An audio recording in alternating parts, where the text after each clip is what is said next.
Hi guys, thank you very much for that half-hearted round of applause. That was really... no, I mean, who knows what to do when it's 4:30 in the afternoon when somebody's introduced? Do you clap? Do you not clap? Do you just do... I understand it's a difficult decision to make, and in many ways you fudged it. So what's going to happen this afternoon / early evening? No one knows. Anything could happen. This is a live event. I nearly fell. When you graduate next year, you're going to be in the situation where you don't know if you're going to be falling or flying. How do you get a job?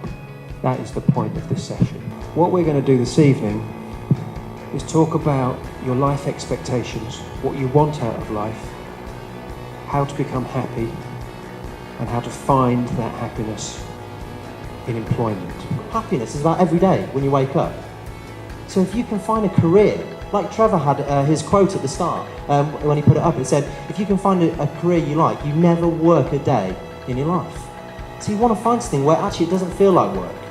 If you can factor happiness into every single day of a career, you're not going to be living 2 days a week, you're going to be living 7 days a week. The point of this is to show you that, as it says at the top, different jobs require different reward sets. So if you're looking at different jobs, you need to make sure that the reward sets that you want, that job's got them. So you can be happy every single day in it. You've got a smile on your face. Yes, you have got a smile on your face. And I am focusing on your beautiful face. Handsome man, Amir. Very handsome. Beautiful, handsome, relaxed, friendly face. Really aggressive torso. That's more like it, you see? And look how I open up to you. Yeah? Your smile was leading me on earlier, but your defensive body language was making me really awkward, making the awkwardness, it was a triangle of awkwardness. What you've got to offer is employability, what it takes to get a job. But we don't want to get it, well, we do want to get a job, but getting a job is not enough. We want to keep a job. No good getting the job, then being kicked out of it tomorrow, you need to keep it. Actually, that's not enough. You want to do well in it. You don't only want to keep it, you want to go on to the next step. You want to be successful in a job. That's what employability is what it takes to get a job, keep it, get on in it. But not only that, how do you be successful? It means adding more value than you take. This isn't just about work. This isn't just about employability. Employability means being useful, but it's being useful in the context of a job. But we all want to be useful in life. We all want to be happy in life. We all want to be useful in life. So employability is about more than just jobs. What we're talking about today is about more than just jobs. So let's think about what you've got to offer. How can you add value? What have you got that can add value? What you are after, there's you, there's an employer. And what you are after is exactly what Moj was talking about. These rewards. You want rewards. And an employer wants your skills. They want your value. A bit of moving around and activity. There's also, it's an intelligence test as well. It's a little bit of fun. You have to get out of your chairs. At least 2 of you do. It's called the bucket game. And it is to emphasize the ideas that we've just seen, that you have to identify your values, your skills, the rewards that you want, and what the employers are offering, and sort of target your applications. In front of you, do you remember earlier when you could see there was a bucket full of job applications in the shape of ping pong balls? What you have to do is to get as many of those ping pong balls in the bucket of dream jobs as possible. Michael, you have to do the same. It's a competition between Michael and Belize. They were friends when they arrived. Now they are mortal enemies in the job market. They've got their job applications, they've got their buckets, they've got the potential dream jobs there. All they have to do is get the balls in the buckets and all their dreams will come true. There is only one rule, and the one rule is you must only throw one ball at a time. Only one application at a time. We knew that. That's why I gave you the rules. It's not as easy as... Did you get that rule, yeah? One ball at a time. One ball at a time. You can do anything else, but only one ball at a time. You can do whatever you like. I don't care as long as it's just one ball at a time. You've got a minute. You've got a minute so far. Belize, you're aiming for Yeah, well done, Michael. You got one in. Oh, well done, Belize. You got one in Michael's bucket. She did. Tell him where the bucket is. He needs some help. He needs some help. Oh, that was close. That was close. So what is the lesson you learned from this game? Listen more.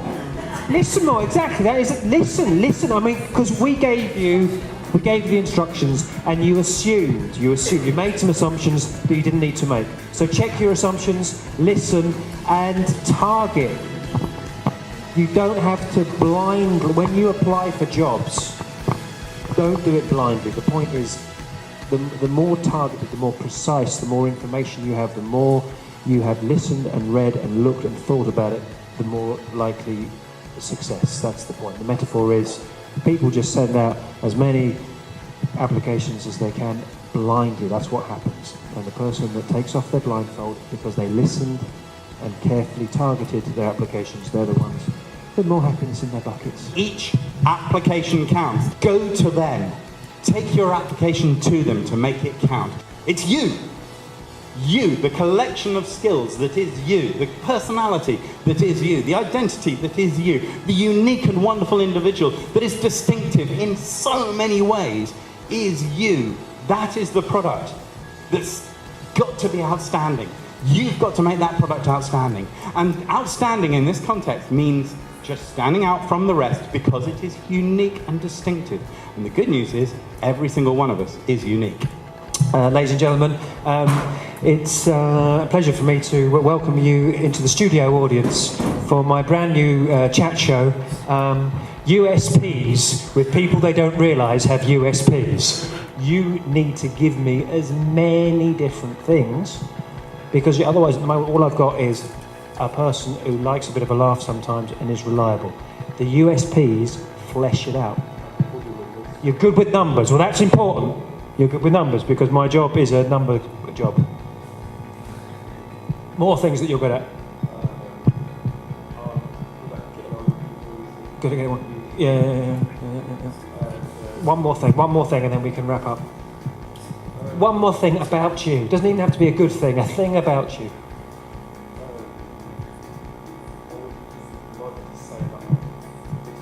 You're punctual, even though you turned up late today. You would like to say that you're punctual.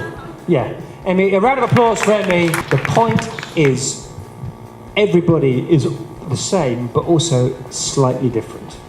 And it is like trying to find a boyfriend or a girlfriend. It's the differences that count. It is the differences that you fall in love with, and it's the differences that are going to get you a job. If you can think like the person you're trying to sell to, of course, you will. The rest is going to be simple. So you need to know what it is that they want. Now, across a crowded room, somebody you've never met before, this can be almost impossible. But with an employer, it's not so difficult. You can know what it is they want. In fact, they may well have advertised. That's how to sell yourself. It's pretty simple, really. But remember to do it. Remember to do it in every possible opportunity. Remember to do it in your job. When you've got a job, remember to sell yourself. Different jobs require different reward sets. So if you're looking at different jobs, you need to make sure that the reward sets that you want, that job's got them. So you can be happy every single day in it. I mean, I love the humour. That's one of the most important parts to the whole presentation. The humour sort of made me remember everything. So when I go back at home and I begin to reflect and look at my CV and how I'm going to work myself, organise myself to make myself more employable. Today's session was really helpful, I think for everyone, but personally for me it was just a brilliant idea because I learned a lot of good information that I was looking for my new life after the university.